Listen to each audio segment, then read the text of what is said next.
The world teaches us from the moment we are born that we must secure our own future. It tells us to fight for position, to chase success, to build a name, to accumulate wealth, to ensure that we are never lacking, never behind, never overlooked. It tells us that we must come first, our dreams first, our careers first, our plans first. Then if there is time, if there is space, then perhaps God. Perhaps the things of the Spirit, but only after we've satisfied the things of the flesh.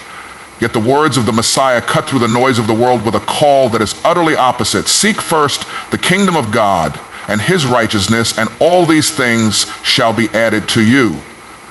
It is not a suggestion, it is not an option. It is a divine command, a reordering of life, a revolution of priorities. When you seek the kingdom first, you are turning your back on the world's system. You are declaring by your actions and your heart that there is a higher realm than Wall Street, a higher court than government, a higher truth than public opinion. You are saying that there is a throne above every throne and that your allegiance is to the one who sits upon it. The world lives in fear. Fear of loss, fear of lack, fear of rejection, fear of death. But when you seek the kingdom first, you declare that your hope is not in the provision, but in the provider, not in the gift, but in the giver, not in the created, but in the creator. To seek the kingdom first is to acknowledge that he is king, and if he is king, then everything else must bow before him. Your plans, your dreams, your ambitions, even your fears. The kingdom is not a Sunday event. It is not a moment in a worship service. It is not a verse on a wall. It is the rule of God over your life. And when you seek his kingdom first, you are placing every part of your life under his government. Your thoughts, your decisions, your relationships, your finances, your future. It is not a passive thing. It is a violent shift in the spirit realm, because it means you are tearing down the idols of self and lifting up the banner of the king. As the world says, climb the ladder, the kingdom says, kneel before the throne. The world says, promote yourself. The kingdom says, deny yourself. The world says, secure your life. The kingdom says, lose your life for my sake and you will find it. It is a paradox, but it is truth. When you put the kingdom first, you are no longer the master of your own destiny. You surrender that role to the one who shapes the stars and breathes the breath of life into dust. And in doing so, you find that the very things the world is grasping for, the peace, the fulfillment, the purpose, begin to chase you, not because you pursued them, but because you pursued the king. This is the divine reversal. The order of the kingdom is not man first, then God. It is God first, then everything else finds its place. When the temple was built, the Ark of the Covenant, the presence of God was placed in the most holy place. Everything else in the temple existed in relation to that presence. That is the order of the kingdom. If the ark is not in its place, then nothing else fits. But when the presence of God is placed at the center, everything else falls into divine alignment. You cannot seek the kingdom of God first and live like the world. You cannot honor the king and bow to Babylon. You cannot walk in the spirit and feed the flesh. The kingdom demands your first, not your leftover. Your first hour, your first decision, your first affection, your first pursuit. When Israel gave their first fruits, it was not just about harvest. That is what the kingdom demands, that you build your life not around what is seen, but around what is eternal. The world builds on sand. It changes with every wave, every wind, every trend, every fear. But the one who seeks first the kingdom builds on rock. And though the rain falls and the floods rise, that house will not fall, because it is founded on the will and the word of the king. This is the call to reverse the order of the world and return to the order of the kingdom. There is an economy that does not rise and fall with the stock market. There is a storehouse that does not depend on inflation or interest rates. There is a treasury that cannot be shaken by geopolitics or global instability. It is the economy of the kingdom of God. And when you seek the kingdom first, you are brought into that divine economy, one that operates not by scarcity but by abundance, not by fear but by faith. Not by human hands, but by divine provision. The world tells you to labor for what you eat, to strive for what you wear, to toil for your security, to live by the sweat of your brow and the strength of your own arm. But the kingdom tells you that your provision is not a product of striving, but of seeking. Not the seeking of things, but the seeking of the king. In the wilderness, the children of Israel walked in the desolation of sand and rock. There were no farms, no cities, no markets, nothing from which to draw sustenance. And yet, every morning the bread of heaven fell to the earth. Manna came not from the ground, but from the sky. It was heaven's economy manifesting on earth. The world said there was no way to survive. God said, I will make a way where there is no way. When you seek first the kingdom, you are entering into the same reality. You are stepping out of the natural economy and into the supernatural. The job is not your provider. The paycheck is not your source. The government is not your hope. The Lord is your shepherd, and you shall not want. This is not a poetic idea. It is a spiritual law. The widow of Zarephath had nothing left. One meal, one handful of flour, one drop of oil. And yet when she honored the word of the prophet, the jar did not run dry. She became part of heaven's economy, not because she had much, but because she gave what little she had to the purposes of God. Heaven's economy is not measured by the size of your bank account, but by the posture of your heart. It is not determined by how much you have, but by whom you serve first. The world gives out of abundance and holds back in fear. The kingdom gives out of obedience and trusts in faith. Your heaven's economy is a mystery to the world. It multiplies what should run out. It blesses what the world calls empty. It turns 2 fish and 5 loaves into a feast for thousands. It fills nets that labored all night and caught nothing. It commands ravens to feed prophets and water to flow from rocks. It surrounds the obedient with sustenance that cannot be explained by natural laws, and it is activated not by earning, not by calculation, but by surrender. When you seek first the kingdom, you position yourself under open heavens. This is why the tithe was established, not because God needed silver or gold, but because it was a declaration that heaven was first. It was the act of transferring your trust from the earth's economy to the Lord's. It was the visible evidence that you were living in a higher realm. When Abraham gave a tenth to Melchizedek, he was recognizing a kingdom above kings, a priesthood above priests, and a provision above possessions. The tithe was not a loss, it was access. The act of honoring God with the first unlocked the blessing upon the rest. So it is with everything in the kingdom. When you place God first in your provision, you remove yourself from the fear of lack and enter into the flow of abundance. The economy of the kingdom is governed by sowing and reaping, but it is not like the sowing of the world. You do not sow to receive riches for yourself. You sow because the seed is not yours, it belongs to the one who gave it. And when you give it back to him, he causes it to multiply, not just in your field, but in the fields of others. The kingdom's supply is not selfish. It is generous. It overflows. When the oil was poured into the vessels, it did not stop until there were no more vessels left. The limit was not in heaven, it was in the availability of the container. So it is with you. Heaven's economy flows in proportion to your faith, your surrender, your obedience.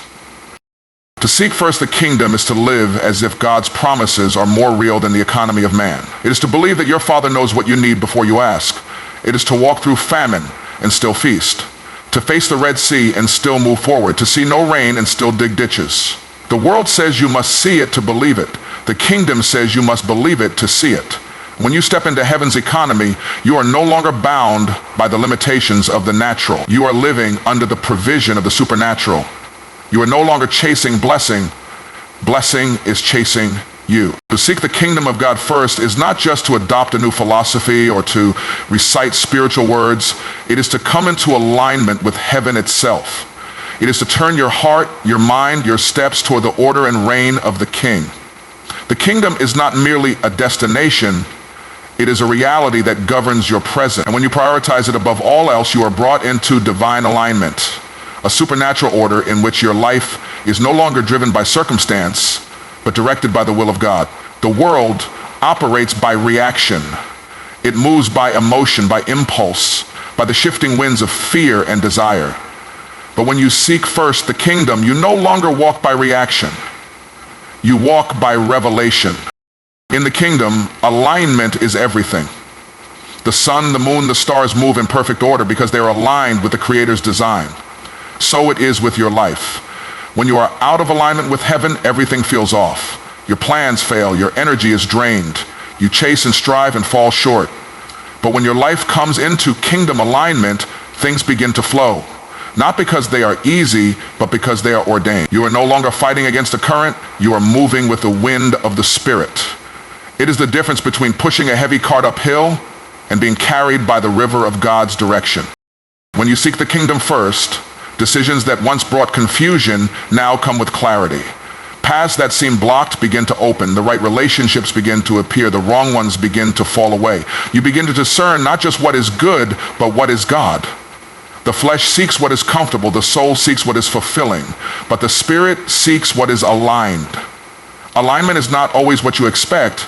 Sometimes it is the opposite of what you desire.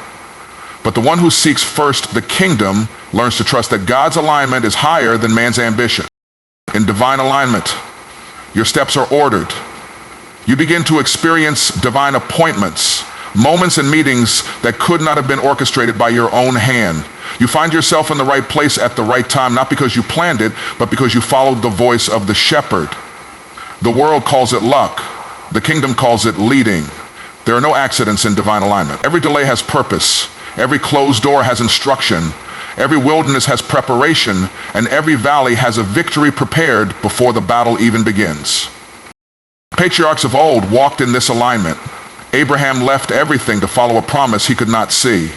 Joseph endured prison for a dream that seemed forgotten.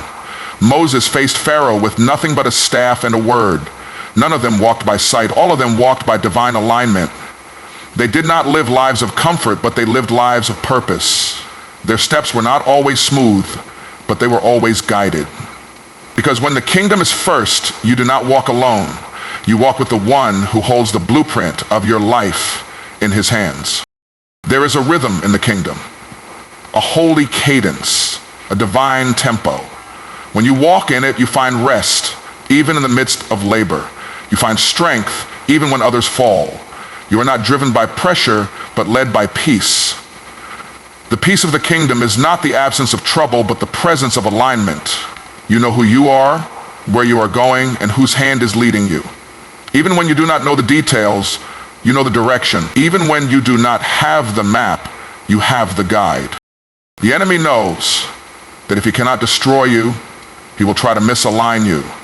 He will send distractions, detours, and voices that sound good but lead away from the narrow path. He will offer counterfeit assignments that look like blessings but end in confusion. That is why seeking the kingdom first is not a one-time choice. It is a daily realignment, a daily recalibration of your heart, a daily surrender of your will. It is the choice to tune your spirit to the frequency of heaven, to say, not my will, but yours be done. When you are aligned with the kingdom, even your battles have purpose. Even your pain becomes a tool. Even your waiting becomes preparation. The enemy can touch your circumstances, but he cannot override the alignment of heaven. The storm may rage, but the one who aligned the stars is the one who orders your steps. You are not moved by what shakes the world, because you are anchored in a kingdom that cannot be shaken. When you seek the kingdom of God first, you gain something that the world cannot offer and hell cannot steal. You gain the one thing needful.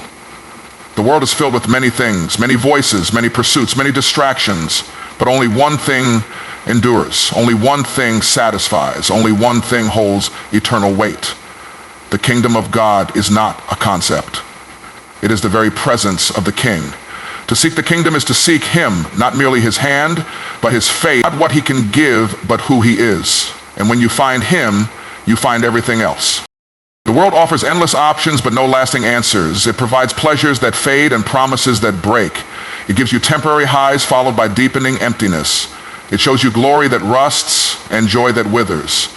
But when you seek the kingdom first, you are drawn into a reality that is not temporal, but eternal. You are no longer chasing shadows. You are beholding substance. You are no longer drinking from broken cisterns. You are drawing from the fountain of living water. You are no longer feeding on dust. You are feasting on the bread of heaven. In the gospel, there is the story of two sisters.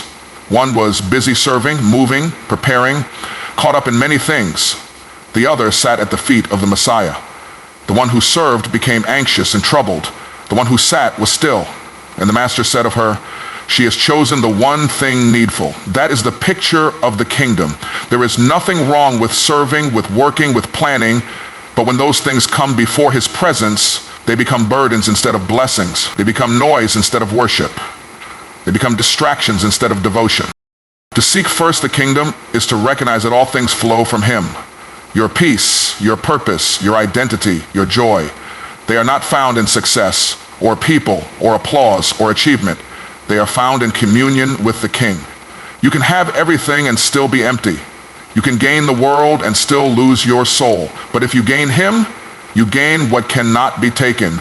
You gain rest in the storm, light in the darkness, hope in the waiting, strength in the weakness. You gain the unshakable in a world that is constantly being shaken.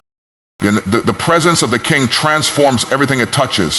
When he walks into the room, sickness flees, chains break, fear dissolves, and dead things come to life.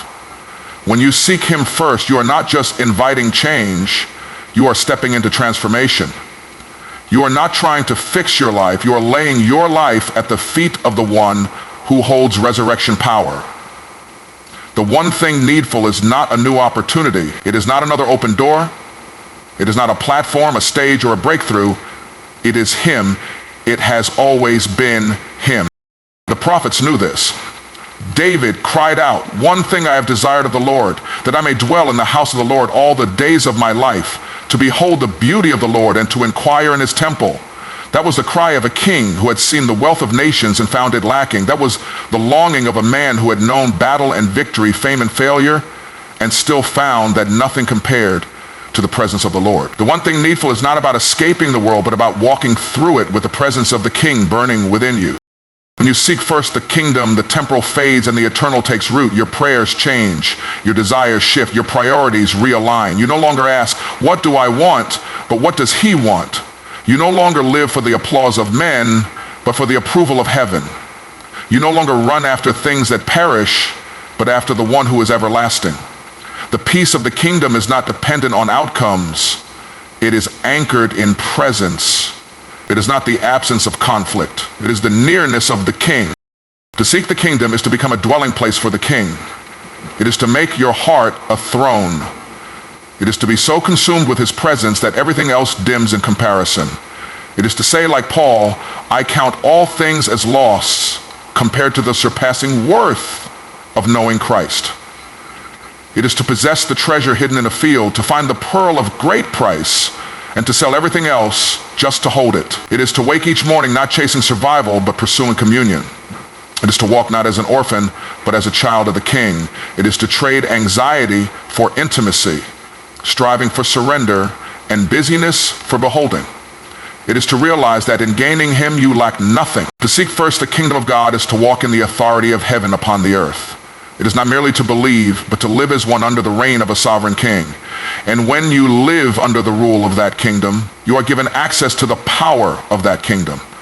The kingdom of God is not in word only, it is in power. It is the power that silences storms, casts out demons, heals the sick, breaks chains, opens prison doors, and raises the dead. It is not a distant hope, but a present reality. And when the kingdom is your first pursuit, that power does not visit occasionally, it abides continually.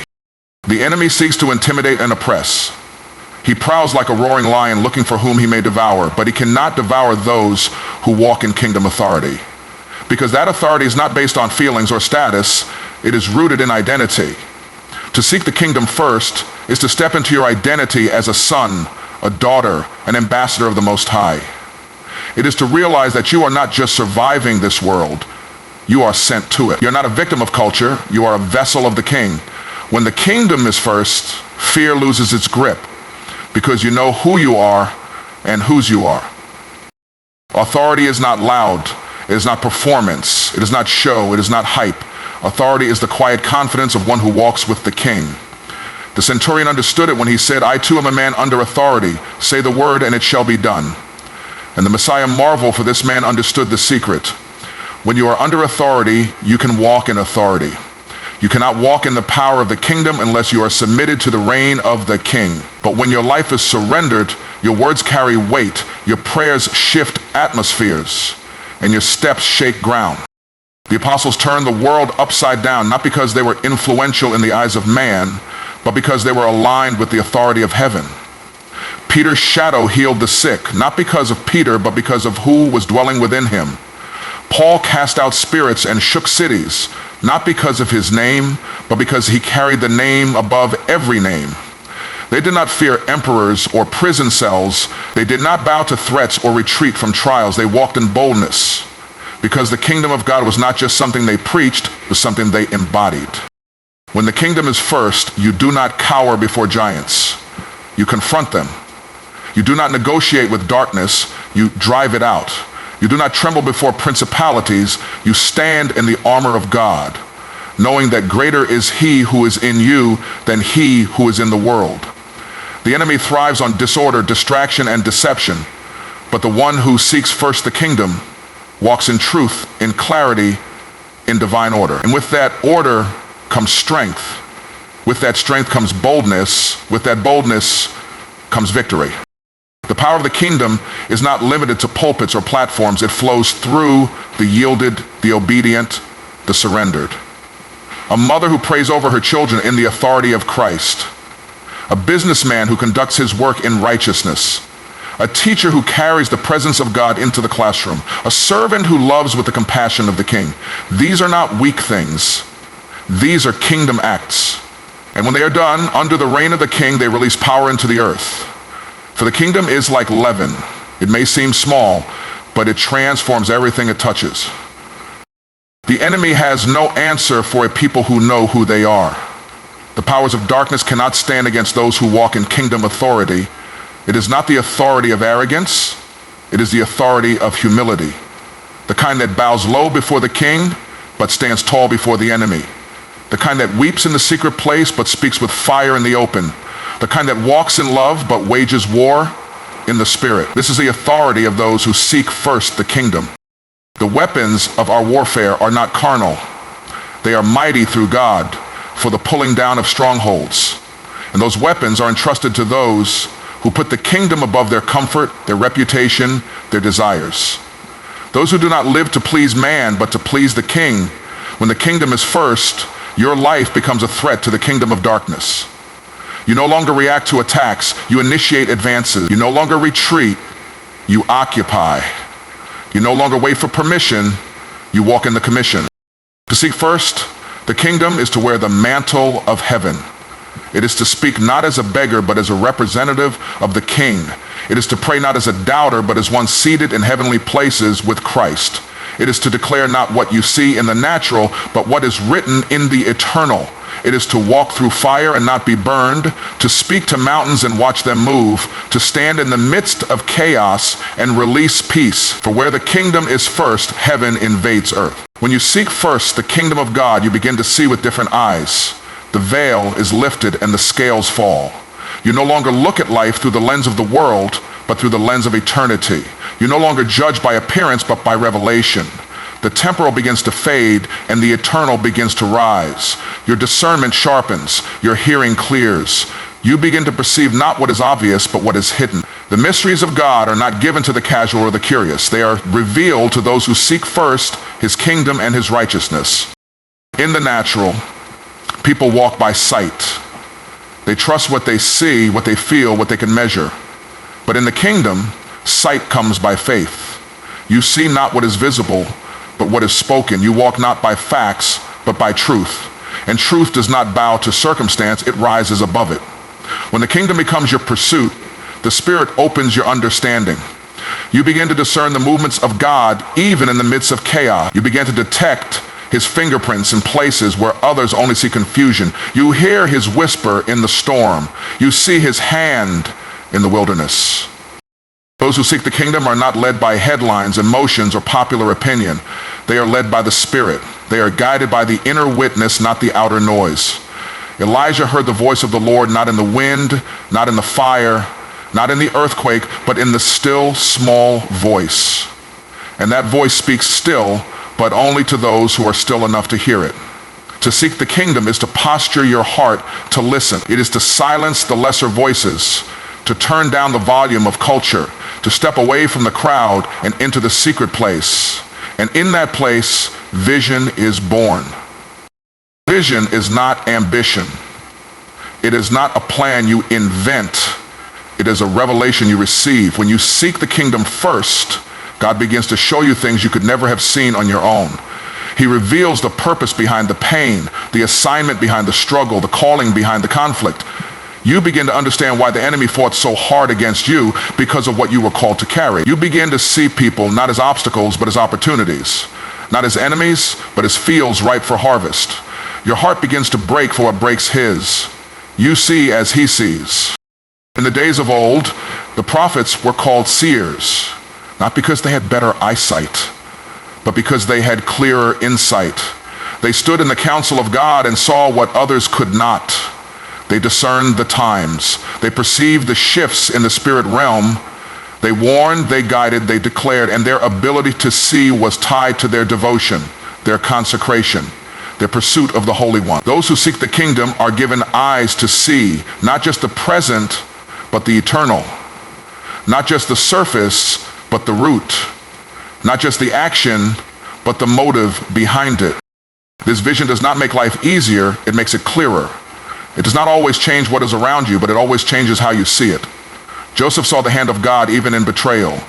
Daniel saw the kingdom even in Babylon. John saw heaven even while exiled on Patmos. They saw differently because they lived differently. They were kingdom seekers, and their vision gave them endurance. When you see with kingdom eyes, you are not easily swayed. You are not shaken by delay or discouraged by opposition. You know the end of the story. You see the victory before the battle even begins. The ability to see in the Spirit is not reserved for the elite or the elect. It is for the surrendered. It is for those who have laid down their will and picked up the cross. It is for those who are willing to turn aside like Moses and behold the bush that burns. It is for those who cry out like Elisha, "Open his eyes, Lord, that he may see." And when the Lord opens your eyes, you begin to see the chariots of fire surrounding you. You begin to see the unseen army that fights for you. You begin to realize that you are not outnumbered. You are backed by heaven. To seek first the kingdom is to walk in continual revelation. It is to receive insight that is not taught by man but revealed by the Spirit. It is to read the word and have it come alive. It is to walk through your day and see divine patterns, hidden meanings, holy appointments. It is to live with your eyes open, not to the fear and chaos of the world, but to the glory and movement of the King. You are not blind in the darkness. You are lit by the light of the kingdom. You are not confused in the fog. You are guided by the eye of the Lord upon you. You are no longer a wanderer. You are a seer.